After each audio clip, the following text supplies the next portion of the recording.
Bona nit. Jo sóc la persona que conduirà aquest col·loqui. Em dic Raül Garriga Sait.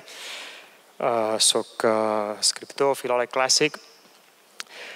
Moltes gràcies per ser aquí. Són dies en què tots estem plens d'emocions per dins, en molts sentits, de vegades contraposades. Són dies en què és difícil anar al teatre, centrar-se, llegir un llibre, mirar una pel·lícula.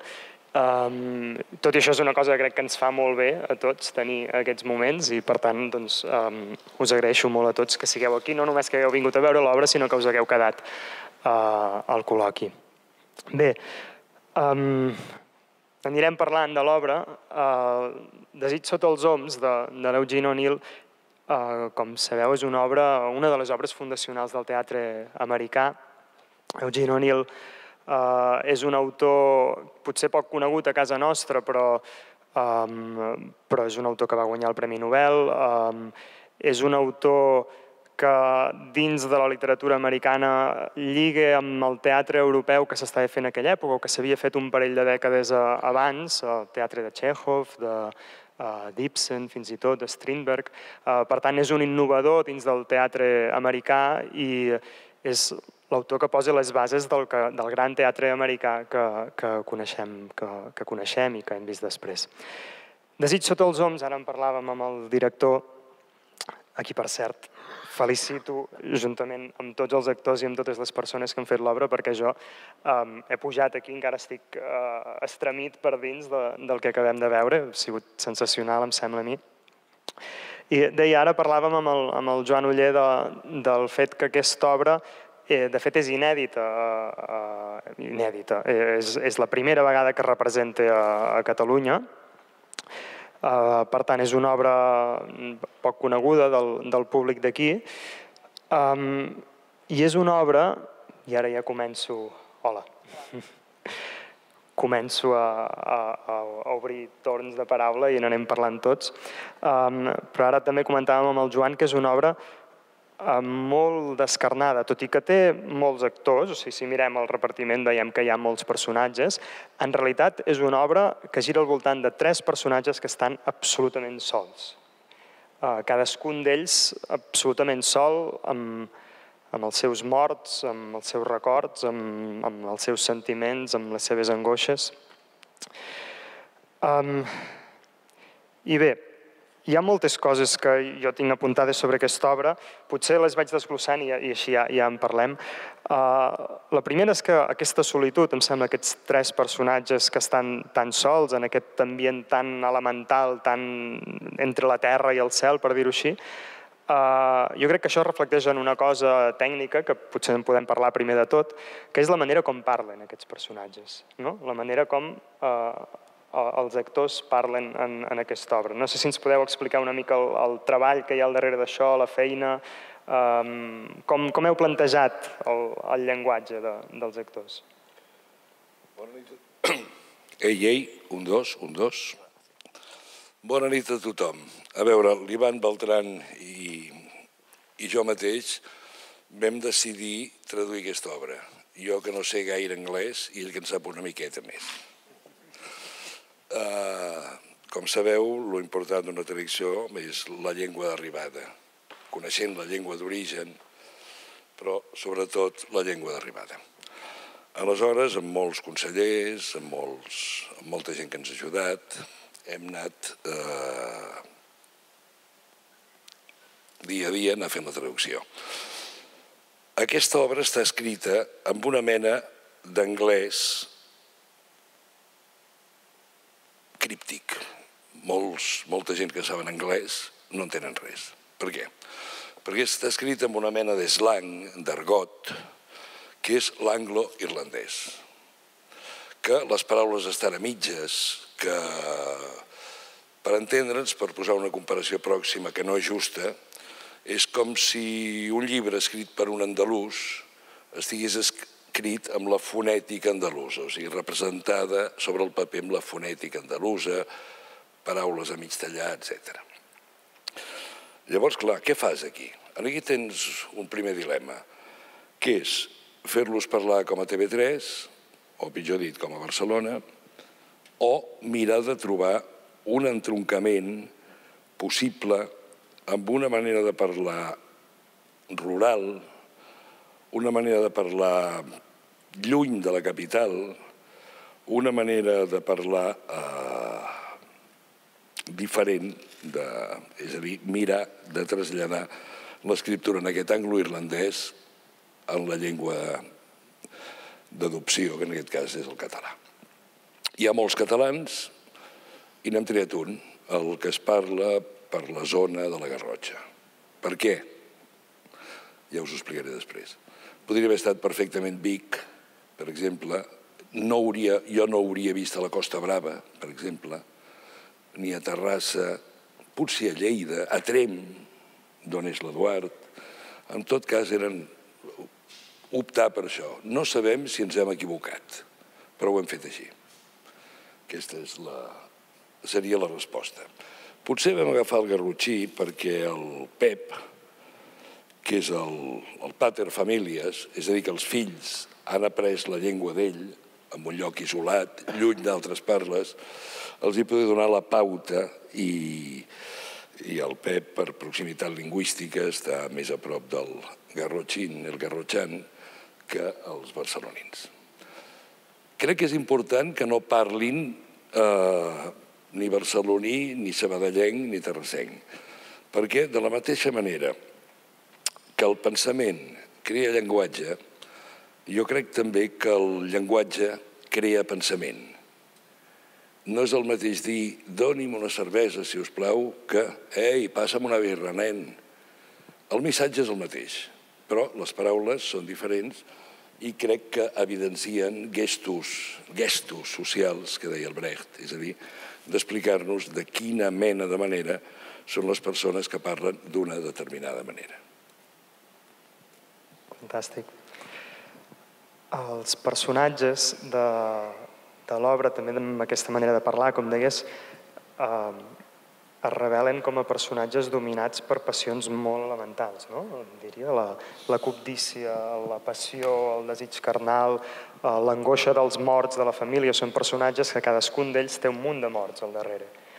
Efraïm té dues esposes mortes al darrere, Avi té un marit i un fill morts, Iben té la mare morta, no? Això és molt recurrent i es veu més amb les creus, que són omnipresents en l'obra.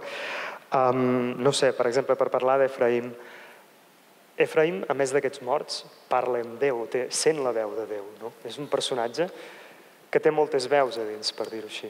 No sé com ho has viscut, això. Sí, és un personatge quasi bíblic, però perdoneu dir una cosa, si no rebento, és la primera obra republicana que faig a la meva vida i això, doncs, ho havia de dir, no? Demà potser tornarà a ser, més que monàrquica, potser demà tindrem un virrei, però ho havia de dir, això, no? Està aquí, això. Igual que un pensament inevitable que tenim tots els actors abans de sortir pels dos Jordis, perquè que els pacifistes estiguin a la presó ja indica que el camí que porten, doncs, pobrets, passarà malament. I això, nosaltres pensem en ells.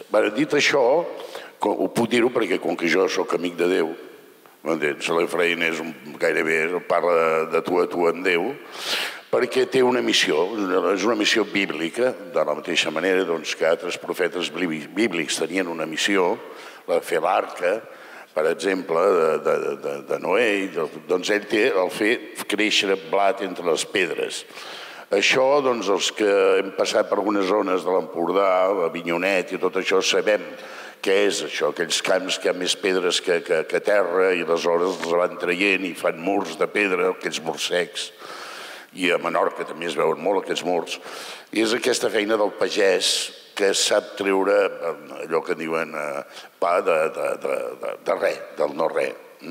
I aquest personatge creu que Déu li ha posat aquesta missió, que no s'hi val anar a l'Empordà en un lloc que claves un tub a terra i ja tens aigua. No, la seva feina és fer sortir blat de zones que només donarien pedres. I, esclar, aquesta missió ell se la creu el que tothom hi combregui, com sempre, tothom vol que tothom pensi com ell. El món aniria millor si tothom pensés com jo, deia en Pi de la Serna. Bé, doncs és una mica això, i ell vol que les seves dones entenguin la seva missió, que li facin costat als fills, i ja veieu quin desastre.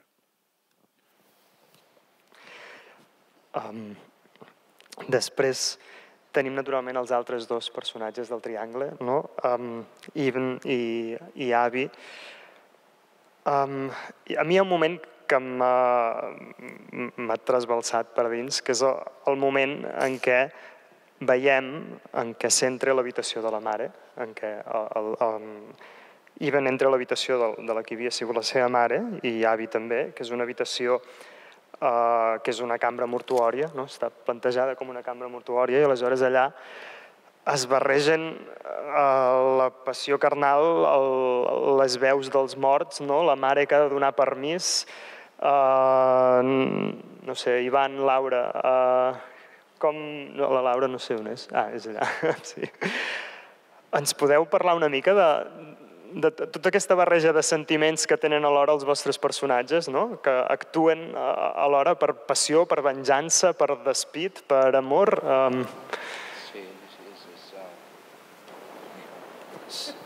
És exactament aquest còctel.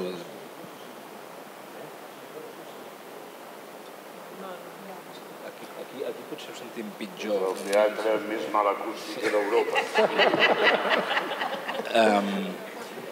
Sí, aquests personatges estan això, estan posseïts per una barreja de sentiments i quan entra el factor desig a dintre d'aquests sentiments és quan explota. I en el moment de l'habitació, clar, hi ha aquesta cosa més, aquesta possessió edípica del personatge d'Ibn que d'alguna manera es necessita redimir la mare com sigui, i quan apareix l'avi, d'alguna manera l'enamorament també el porta a redimir la mare i després a poder-se venjar del pare i a poder-lo matar d'alguna manera. Bueno, doncs m'has dominat, clar. I això, no sé, la Laura. A veure, jo sé que el punt dèbil de l'Ibn, l'avi és una dona molt intel·ligent, molt intuïtiva, i sé que el seu punt dèbil és la mare, no? I per això en aquella escena jo li dic que li faré de mare i em comporto com si ho fos, no? No sé què més havia de respondre a tot això. Si era un amor... Home, l'avi quan el descobreix, ella ja sent desig des del primer moment. És una dona que no té filtre. Si sent desig, el sent i no es reprimeix, no té cap repressió dels seus sentiments, les seves emocions. Llavors, des del principi està absolutament penjada de l'Ibn, però està més penjada de la casa, o sigui, de posseir la casa, no? I llavors, però arriba un moment en què això es va equilibrant, no? El desig per l'Ibn cada vegada és més gran, primer el desig del fill, es barreja tot, és que no és que passi del blanc al negre, és que es barreja tot, tots els desitjos, per la propietat, pel fill, per l'home, per tot, i llavors tenir-ho tot. És la cobdícia, no? De tenir-ho tot, però al final realment l'estima de veritat. Perquè és que jo tinc la sensació sempre de l'avi que és com de tots els personatges que han conegut molt poc l'amor. O sigui, han estat molt solets. L'avi és una supervivent, ha lluitat moltíssim, ho ha passat molt malament, l'Ibn també, per raons diferents, i ella coneix per primera vegada l'amor, o sigui, estima per primera vegada de veritat. És la sensació que tinc jo quan faig l'obra, que estima per primera vegada. Gràcies. Aquesta obra, com també si llegiu el llibret, ho veureu, és una obra que té al darrere el teatre clàssic grec, té una gran presència al teatre. Bàsicament es pot descriure, com fa el Josep Fontana aquí en un text que teniu, com una versió de l'Hipòlit d'Eurípides, que és també la història d'una madrastra que s'enamora del seu fillastre, intenta seduir-lo, després el fillastre li diu que no i aleshores ella l'acusa i això acaba desencadenant una tragèdia. Però jo crec que hi ha més coses també del teatre clàssic. Hi ha hi ha una cosa en aquesta obra que és típica de moltes obres clàssiques sobre l'Èdip rei, que és la confusió dels rols familiars, no? D'algú que en principi és madrastre i de cop és amant. I aquestes transicions sobtades, no? I la incomoditat que generen aquests moments, que són moments en què, a més, jo tinc la sensació que els personatges es queden molt sols en aquests moments, no? O sigui, s'enfronten realment a si mateixos perquè la família, que és una cosa que en principi, quan va bé, és acollidora, dona un coixí, no? En aquest moment es trenca aquest coixí i hi ha el personatge sol davant de l'altre, davant dels seus desitjos, les seves angoixes. Què us sembla, això, Joan? Això de la família crec que és important. Tu has anotat abans els precedents europeus d'O'Neill. Has parlat de Chekhov, has parlat de Strindberg, has parlat d'Ibsen. En la dramatúrgia d'aquests tres genis, un percentatge molt alt de la seva producció teatral es basa en la unitat familiar o en la unitat, en una discreta unitat familiar i veïnal, com a màxim. Però sobretot centrat en la família. Aleshores, és molt important quan en aquest nucli familiar ho sabem nosaltres a les nostres vides privades. No hi ha res més emprenyador que una mala sogra o que un pèssim cunyat. Què fot aquest a casa quan ningú l'havia cridat? O sigui, es trenca una mena d'harmonia o desharmonia acceptada amb una nova desharmonia. És a dir, que arriba un i es desequilibra l'equilibri anterior. Hi ha, a més d'aquest Hipòlit que ha citat, aquesta història, Hipòlit, Medea, dona gran, casada amb el pare, noi jove, hi ha altres mites que ronden molt per allà. Hi ha Medea, l'estrangera que mata el fill. Hi ha Èdip. L'Ivan Benet, la segona frase que diu en aquesta obra és, la tercera, és vull que es mori mon pare. Collons, Déu-n'hi-do, no? Que no és altra cosa que l'espectre de Hamlet, que li diu Hamlet, venja'm. Aquí és molt interessant una juguesca que fa l'autor, l'O'Neill, que no sabem, el Pep sí, perquè té línia directa amb Déu, no sabem si és veritat o no que la mare té drets o va tenir drets sobre les terres. No ho sabem. En cap moment de la història se'ns explica. És a dir, què és? Que la mare li ha menjat l'orella al fill dient-li venja'm perquè ens ha robat unes terres, perquè tal? O bé és que realment aquest malparit menteix, cosa que m'estranya molt d'un hipercatòlic trumpià, parlo de Donald Trump. Els tràgics no menteixen mai, ni els tràgics ni els pagesos, i ell en la seva doble condició no hauria de mentir mai. És a dir, que no crec que menteixi. Pot ser que aquest noi, la seva mare, li hagi explicat, o, com sempre passa en les coses delicades, deu ser que ni un ni l'altre té raó, que és interpretable. Però doncs que no sabem si hi havia notaris o jutges que puguin dirimir la qüestió. I ell no concedeix a la part contrària la possible part de raó que pugui tenir, doncs aquest tema es ventila en què la teva mare em volia robar les terres i punto. No sé si he contestat del tot. Volíem parlar d'això, dels antecedents mítics, no? Tots nosaltres venim de Grècia. El teatre grec fa 25 anys, segles, que ens acompanya. En canvi, aquest pobre noi de l'O'Neill era el primer del seu ofici a Amèrica, el pioner. És com d'aquells pilgrims que van anar amb el Mayflower a conquistar la costa atlàntica. I cap pobre tio. Suposo que aquesta obra és interessantíssima. La seva primera obra és del 1920, aquesta és del 1924. Però jo encara li veig una mica de, com dir-ho, no massa expert. Després vindrien Miller, vindrien collons, l'altre dia, Tennessee Williams, David Mamet, Woody Allen, etc. Tota una gran història. El Woody Allen, curiosament, també torna a Europa per escriure les seves ficcions. En fi, que mentre a Europa estava naixent el surrealisme, allà naixia el realisme. Van un tard.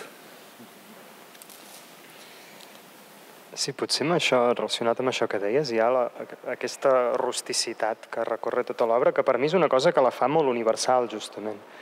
Són personatges molt despullats ells sols, amb la seva granja, amb els seus 2 o 3 parents. Clar, nosaltres en tenim molta notícia d'això. Ens és molt familiar tot això gràcies al món del Far West. No sé si us passa a vosaltres, però clar, a l'hora de posar-nos a fer aquesta obra, quin és el referent mític que tens? Ni Medea, ni Èdip, ni hòsties. El Far West, el Salón, el cavall i la vaca. I llavors doncs hem mirat de no trair aquest imaginari del Far West, allò que hem vist de petits, amb el John Wayne i la diligència del John Ford. Per cert, hi ha una versió en pel·lícula d'aquesta obra de teatre. Els protagonistes són Anthony Perkins, Sophia Loren, i l'Ivan el fa un senyor que es diu Ives. Ell sap anglès. Un cantant de country, molt conegut als Estats Units.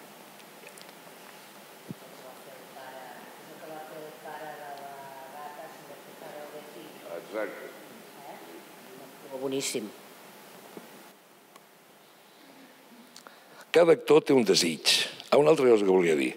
Desig sota els oms. Per què es diu desig sota els oms si els oms al llarg de l'obra no tenen cap importància? És a dir, només apareixen citat un parell de vegades. Tant que, si us heu fixat, a vegades hi ha noms i a vegades no, en la posada en escena. O sigui que malament oller. Els oms no surten citats més que un parell de vegades quan ell veu en aquells oms una imatge metafísica quan ell diu hi ha alguna cosa que corre per aquí, que regalima d'aquests oms. Els oms en aquesta obra tenen molta importància amb una acotació al principi. Tens aquí el llibre? No. Una acotació al principi que diu la casa està rodejada, com entre parèntesi, entre 2 oms grans, plorosos, com pits de dona cansats, o cabells de dona, o pits de dona cansats, que protegeixen i al mateix temps subjuguen la casa. El que passa és que aquest tio, l'O'Neill, això ho dona com una didascàlia bàsica sobre la que no insisteix mai més durant les 2 hores de l'espectacle. El qual diríem que és dramatúrgicament sui generis. Però vaja, el títol és Desig sota els oms. Desig és una paraula bàsica. Els germans desitgen fugir de la dictadura del pare i anar-se'n a buscar or. Són un parell de sòmines que segurament, com diu el Pep Cruz, al cap d'una cantonada ja els hauran pres la cavallera als indis i els hauran robat. L'altre vol venjar-se del pare, l'altre vol tenir una dona i ser Déu, l'altre vol tenir una casa i després s'adona que a més d'una casa vol tenir un home, l'altre vol tenir una dona que és la seva mare però ja que està morta la converteix en una altra. És a dir, un lío. I de tot aquest entramat tràgic, el tràgic és el que no té solució, en surt mort un nen de 15 dies. Però no té gaire importància, si us hi fixeu. A ningú li fa gaire mal. Al final és tan genial, l'O'Neill, que tothom està perfectament encantat de totes les animalades que ha fet al llarg de les 2 hores. És un happy end. No voldria posar un exemple contemporani, però aquells s'aniran a la presó, però estan de collons de fantàstics. L'altre, que, hòstia, finalment hi ha entès el mandat de Déu. Havia de passar tot això per arribar a aquest final tan recomplicat. I el xèrif dient que ja li hauria de tenir la casa, és a dir, que és un happy end tràgic. Poques vegades ho he vist jo, això, amb una pel·lícula o obra de teatre. El nen, que el doni pel sac. Per mi això encara ho fa més tràgic, per això. O sigui, per mi hi ha un moment... És retràgic. Hi ha un moment... Bueno, hi ha molts moments espectaculars, però el moment en què avi diu l'he matat i l'Ivan se n'alegra, no? I després ens adonem que tot és un malentès i hi ha un gir estremidor, absolutament estremidor. Per mi aquell moment és sensacional. I és veritat això que dius tu, que al final sembla que tothom troba el seu lloc després d'això, però és que hi arribes després d'una experiència que t'ha regirat per dins, no? És una metamorfosi, una anagnòrisi, que diuen els savis, una descoberta de qui és cadascú al final. És com si haguessin anat a una mena de psicòleg brutal que a partir de topar amb tot, i amb ells mateixos i amb els altres, arriben a un reconeixement bestial. Una altra cosa que això potser qualsevol dels actors o de les persones que heu col·laborat en l'obra hi podeu reflexionar una mica. Una cosa que sobta el lector d'aquesta obra de teatre és una cosa que has esmentat un moment, que les acotacions, és una obra amb moltíssimes acotacions i molt detallades i molt metafòriques de vegades, no? O sigui, les escenes estan explicades amb un grau de detall que no sé si potser per un director teatral fins i tot és intimidatori, no? Una mica, vull dir, és com si t'estiguessin trepitjant el terreny una mica, deixa'm una mica d'espai, no? Potser, no ho sé. No sé si això als actors també els ha condicionat molt, no? En Joan no se'ls va llegir. No ho sé, què us sembla? Què us sembla això? Les vaig llegir i les vaig oblidar. És a dir, home, traduint-la, mal aniria que no ens les haguéssim llegit i sabut de memòria. Però arriba un momentet que te les oblides. I potser aquí venen els possibles errors o encerts. Però clar, quan estàs amb actors, amb carn viva, i ells diuen unes paraules, ja veus o intueixes el joc dramàtic d'aquestes paraules. Aquestes paraules no són mai innocents. Crec haver-ho comptat i no sé si en tota l'obra hi ha un parell o tres de frases amables, de frases que no busquen una finalitat mortífera, que no són un ham perquè piqui el peix, encara que sigui en forma de paraules d'amor o de desig. Hi ha molt poca amabilitat, és a dir, molt poc amor. I aquí, clar, les acotacions, clar, són precisíssimes, naturalment.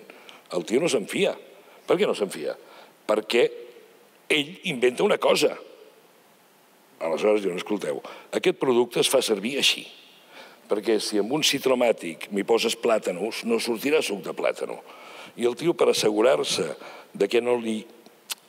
i ara diré una cosa molt bèstia, que no li convertim la tragèdia en melodrama, per preservar-se que això no sigui un colabrot del 15, va apuntant arestes per mantenir aquest inestable fil tràgic.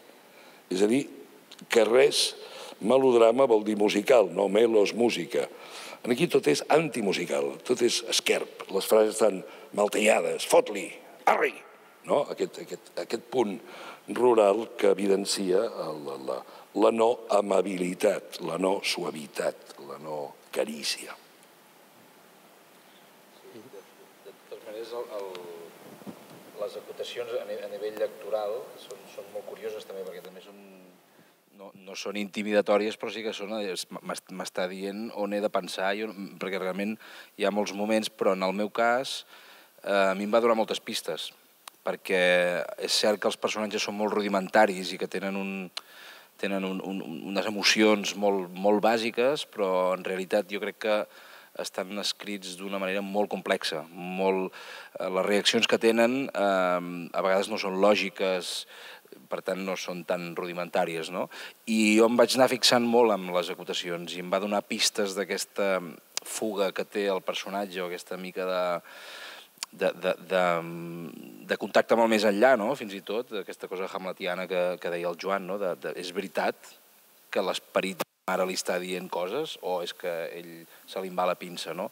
I amb això l'O'Neill és superprecís, és molt precís i crec que també deu tenir a veure amb l'època en la que ho va escriure, que estaven molt influenciats per Freud, i aquesta cosa de la psicologia del personatge, que després el realisme americà ho ha anat desplegant moltíssim, però aquí són molt rudimentaris però tenen molta psicologia, que suposo que és la combinació yanqui del teatre escandinau. I aquí hi ha una referència molt bonica també, ja que hem citat Txékhov. Txékhov no és possible sense Stanislavski, el primer teòric d'una determinada manera d'interpretar de l'actor.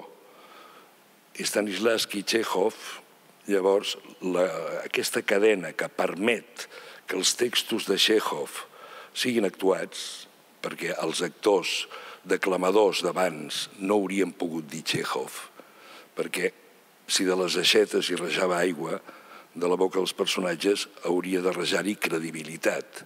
Aquí, amb aquest mètode de Stanislavski, de construcció del personatge, té molt a veure, curiosament, amb l'altre gran mètode, l'Actors Studio, americà.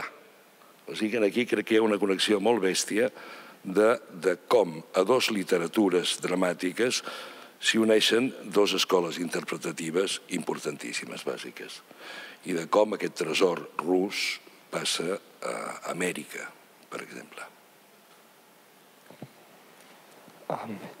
Potser també en relació amb això, amb la manera de dir el text, que segurament té a veure també amb el fet que l'Eugene O'Neill va trencar amb tota una visió del llenguatge molt retòrica, diguéssim, o acadèmica, justament amb aquest ús d'un llenguatge molt col·loquial, molt rural, també.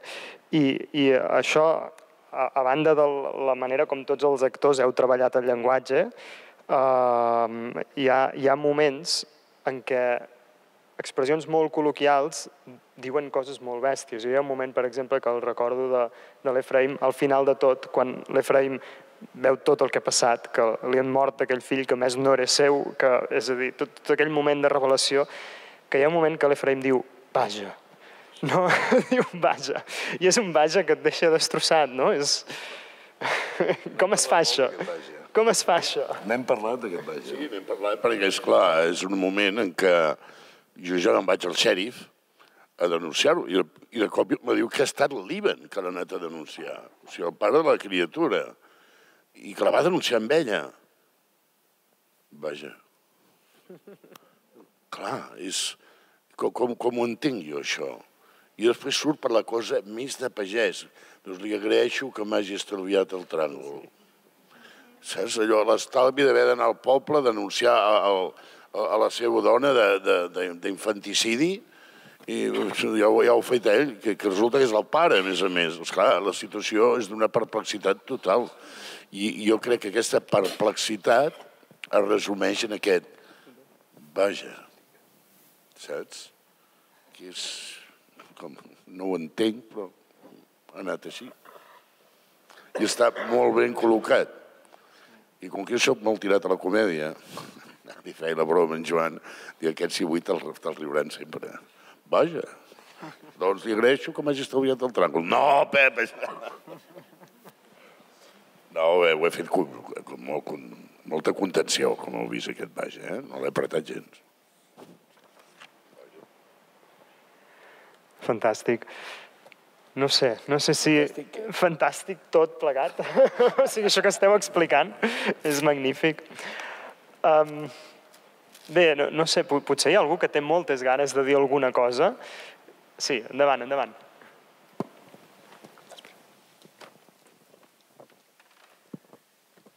Bé, bon dia. Avui tenim una cosa molt especial en el nostre país, que és l'objecte de desig de tothom, que ha sigut la república. O sigui, primer de tot, visca la república, segons jo. L'objecte de desig de l'obra, tal com l'he vista jo, és la granja.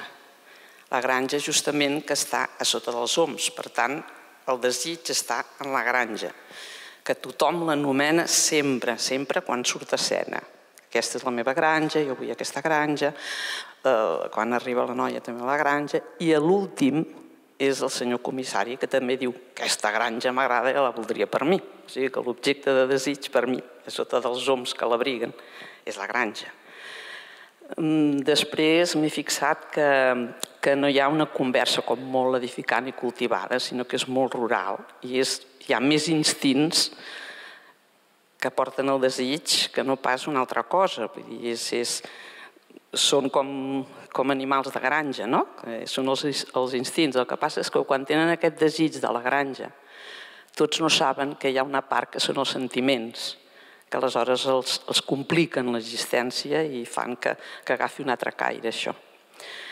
I la Laura, quan t'explica com és el seu personatge, com és aquella persona, et diu ben bé que s'ha mort el seu marit, ha mort el seu fill i que ell ara se sent molt lliure.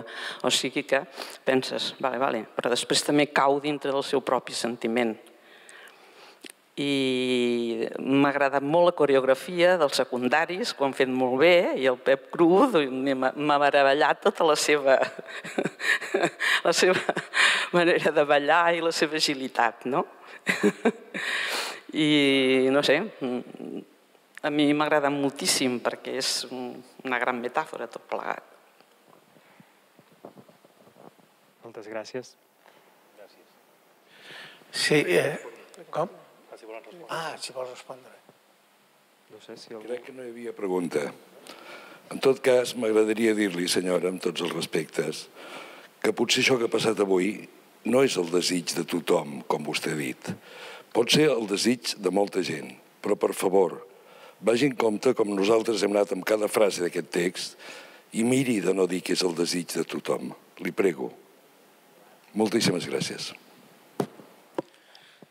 Bé, en primer lloc ens ha agradat l'espectacle molt, la forma que ho ha interpretat, la forma d'entendre, aquesta forma de parlar i després, sobretot, poder assistir amb l'actuació de tots a aquesta retrobada amb O'Neill, allò que el coneixies perquè és una obra plena de tants matisos, tots aquests mapes humans tan ben definits, tan ben buscats, però podríem estar parlant de les genialitats d'O'Neill i d'aquesta obra. Però jo, la veritat, una de les coses que ens ha cridat més l'atenció al grup de lectura de teatre és, per exemple, dues frases, entre moltes que podríem estar tota la nit parlant, però al començament, les dues úniques persones que maleeixen el lloc perquè es coneixen totes les pedres, O'Neill els agafa, els puja allà dalt i diu «Oh, que bonic!» Això, l'inici, la primera frase de tota l'obra. I que just després agafi, i quan ha acabat tot el drama i tothom, agafi l'última paraula i, com deia ella, doncs també absorta la definició que en fa el xèrif de la visió del drama, d'aquelles confessions aquí i tot, i digui, oh, mira, quina granja més bonica. Vull dir, és afegir-hi un toc de que, tot i que als Estats Units s'estava iniciant el realisme, quasi sembla un tema europeu, no? Si estàvem al surrealisme, que acabar aquesta frase d'aquesta manera. Trobo que és una cosa que afegeix genialitat a un gran drama, però, bueno, i llavors, sobretot això, felicitats a tots plegats perquè ens heu ofert un gran espectacle i hem recuperat un gran autor de teatre.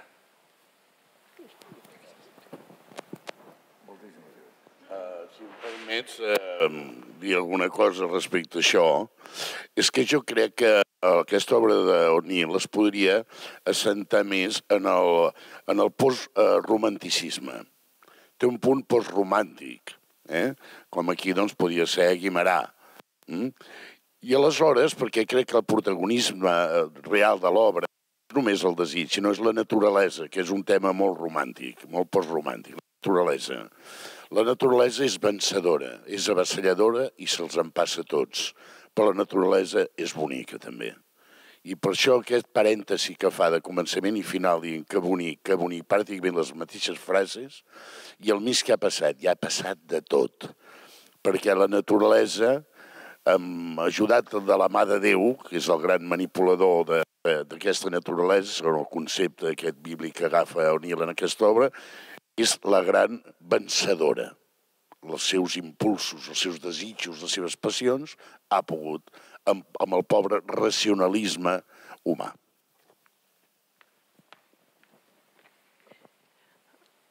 Hola, bona nit.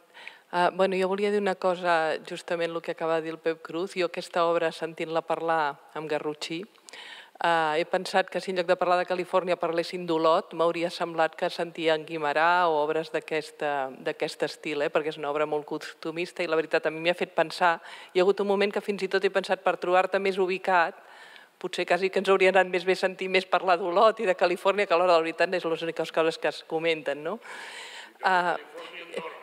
Sí, i potser una casa de pagès, no? Quasi bé que ja hauria estat més ubicat. Bueno, aquest era un comentari que volia fer, que el Pep Cruz també ho ha dit. I després volia comentar una altra cosa, que és la part del maquillatge i tot això. Hem tingut una discussió de si les melenes se les havia deixat el Pep Cruz o no. I volia fer esment d'això, que trobo que és una gran labor de... El treball és extraordinari, el de caracterització, però no només el meu, sinó el de tots els personatges. No, el de tots, però la veritat és que és com això, ho hem estat comentant abans, hem dit, mira, s'ha deixat créixer el cabell potser per posar-s'ho. Les patilles ja ens suposàvem que no, però el cabell, doncs sí. I bueno, doncs això, felicitar també a la persona que us fa la part de maquillatge i el vestuari, que també molt maco. Gràcies.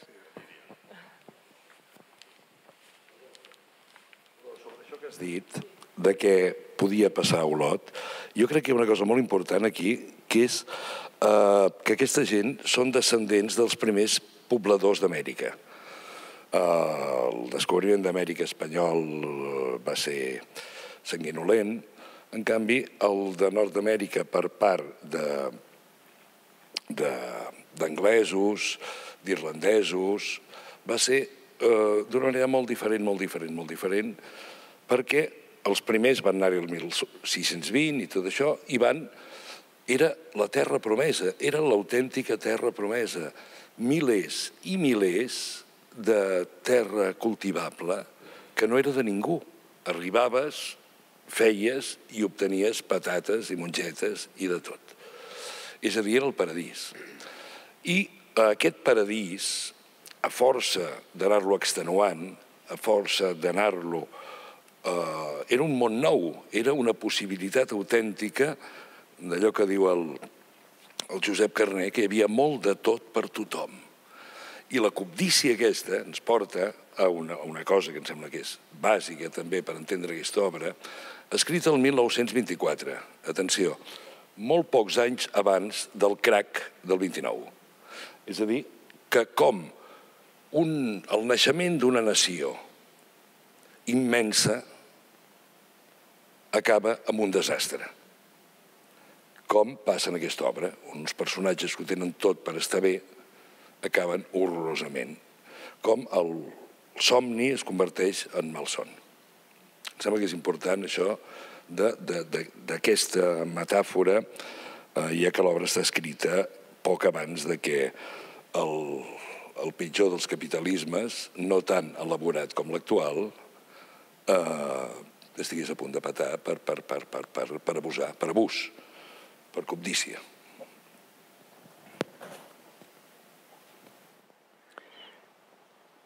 Algú més té ganes d'intervenir? O algú d'aquí dalt, potser també. Potser hi ha alguna qüestió que no hem tocat i algú té moltes ganes de parlar-ne.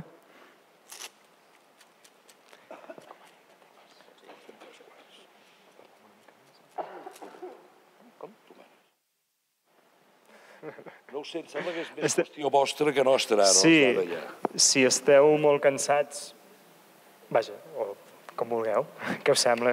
Parlem una estoneta més?